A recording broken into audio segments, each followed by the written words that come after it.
Mas antes de entrar na pregação de fato, eu gostaria de lhe contar uma história.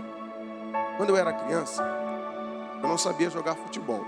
E um dia, teve um campeonato na escola onde eu estudava. E eu ficava apreensivo a cada jogo. Agora chegou a minha vez, agora chegou a minha hora, eu vou jogar. Agora o treinador me chama. E o treinador nunca me chamava. E as partidas foram acontecendo. Quando chegou na final do campeonato, nosso time estava na final. E até então eu não tinha jogado. Faltando 5 minutos para acabar a partida, o treinador olha, vê que já não tinha mais o que fazer, jogo empatado, não ia acontecer mais nada, já estava acabando mesmo o jogo. Ele olhou para mim e falou: vai lá, rapaz, se aquece aí que você vai entrar, você vai jogar agora. Faltando 5 minutos para acabar aquela partida, era o último jogo do campeonato. Maior expectativa de toda a minha vida foi aquele jogo. Ele falou: vai lá, você vai jogar. Eu entrei, eu me posicionei de frente para o gol adversário, com muita vontade, com muito gás. E a primeira coisa que aquele goleiro fez foi dar um chute bem forte na bola, para lançar a bola do outro lado do campo. E quem estava lá na frente, eu. Quando eu vi aquela bola vindo com aquela velocidade toda para cima de mim, a única reação que eu tive foi proteger o meu rosto e virar. A bola bateu com toda a força nas minhas costas. Eu, puxa, primeiro lance do jogo, eu já levei uma bolada nas costas, de cabeça baixa, fiquei triste. De repente, quando eu levanto a cabeça, eu vejo todos os jogadores correndo para cima de mim e me abraçando, e me empurrando para um lado, me empurrando para o outro. A única frase que eu ouvi é gol, é gol, é gol. A bola tinha batido nas minhas costas, voltou, enganou o goleiro e entrou. Naquele momento, meu irmão, eu me senti o homem mais poderoso do mundo, sabe? Eu sentia como se todo o estádio ali tivesse parado diante do meu feito. Eu me senti como o maior campeão e o maior artilheiro de todos os tempos. Era como se eu estivesse no estádio do Maracanã, lotado, final de campeonato, Flamengo e Vasco. Eu fiz o gol da vitória e todo o Maracanã estava gritando: Flamengo! Era como se o próprio Deus tivesse se levantado do trono, tivesse lá do céu olhado para a terra e dito: esse é o cara, esse é o cara. Foi o momento mais importante da minha vida até então. Eu me senti um herói. Aí o tempo passou. E hoje, depois de muitos e muitos anos, eu me dei conta de que aquela partida não foi tão grande quanto eu imaginei. Eu me dei conta de que foi apenas um jogo de futebol entre crianças, de uma comunidade carente, de uma favela, num brisolão da vida. Foi apenas uma partida amistosa entre os garotos da escola. Eu me dei conta de que aquilo não foi no Maracanã. Os anjos não pararam de lutar por isso. Deus não se levantou do trono. E hoje eu tenho a plena convicção de que o único que se lembra daquela partida, daquele jogo, sou eu. Ninguém mais se lembra daquele jogo. Ninguém mais sabe que aquele jogo aconteceu de fato, a não ser eu mesmo. Por que eu estou dizendo isso? Porque nós temos essa tendência. Diante de grandes acontecimentos da nossa vida, nós temos a tendência a acreditar que o mundo inteiro parou diante de nós. Nós temos essa tendência a crermos que somos o centro de todas as atenções. Isso tanto do lado positivo quanto do lado negativo. Quando conquistamos alguma coisa, acreditamos que todo mundo está aplaudindo. Está todo mundo reconhecendo o seu grande e maravilhoso feito. E o oposto a isso também acontece. Quando uma tragédia invade a nossa vida, quando nos deparamos diante de uma situação completamente difícil e complicada, uma dor muito grande, uma injustiça, uma perda de um parente próximo, algo que te faz sofrer, algo que te faz chorar, nós somos levados a crer que aquele é o final da nossa vida, que a nossa história está acabando exatamente ali.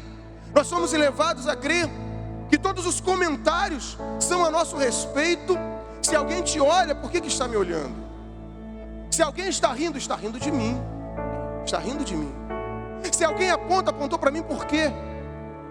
E nós imaginamos que somos o centro de todas as atenções, e que todo mundo tem que parar diante da nossa aflição. É o fim do mundo, é o apocalipse, o nosso problema. Aí o tempo passa e a gente se dá conta de que aquele problema não era tão grande assim. A gente se dá conta de que aquela situação não era o fim de tudo, era apenas parte de um processo chamado vida. E ora passaremos por glórias, ora passaremos por aflições, ora estaremos lá em cima, ora estaremos lá embaixo.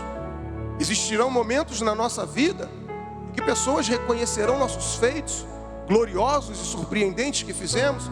Existirão momentos na nossa vida que nos sentiremos esquecidos por tudo e por todos, como se a nossa vida tivesse parado no tempo e no espaço.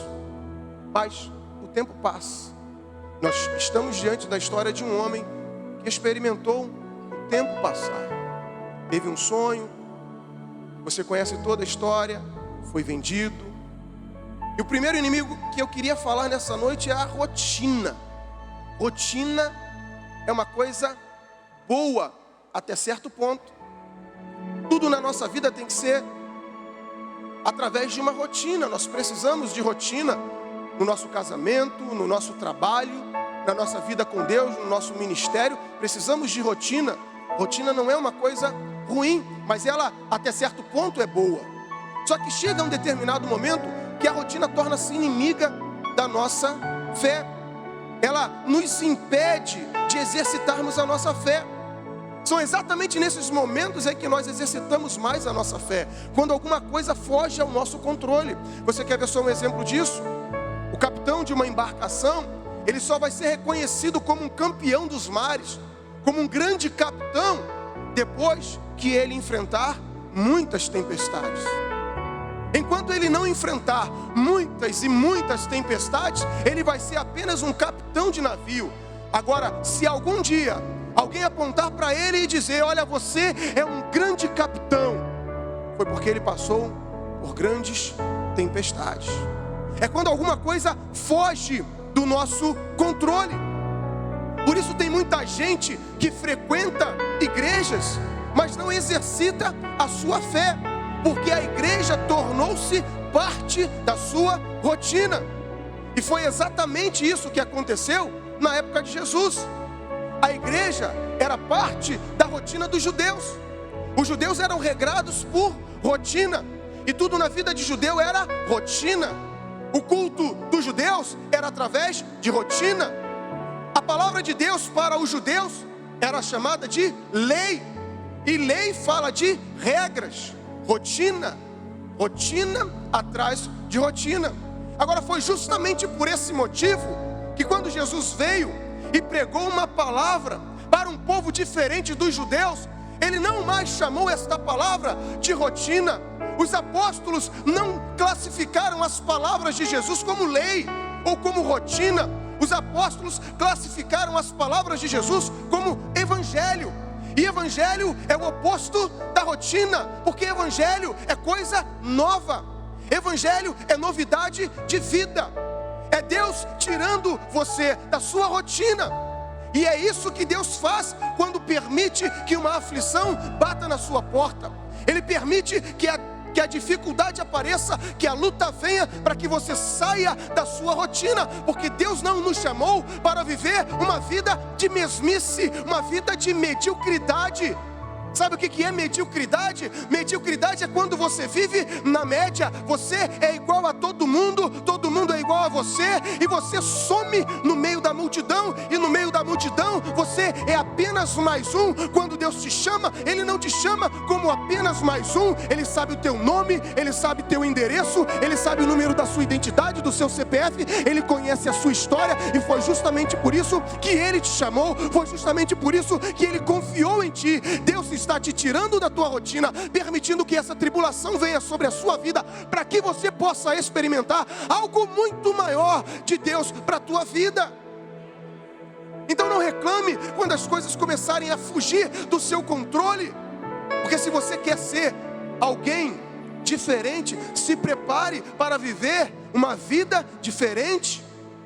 Se você quer viver um milagre extraordinário, se prepare para enfrentar problemas extraordinários, inimigos extraordinários, dificuldades extraordinárias. Só depois que Deus te arrancar da sua rotina é que você vai estar preparado e apto a viver no Evangelho de Deus, na novidade que Deus tem preparado para a tua vida.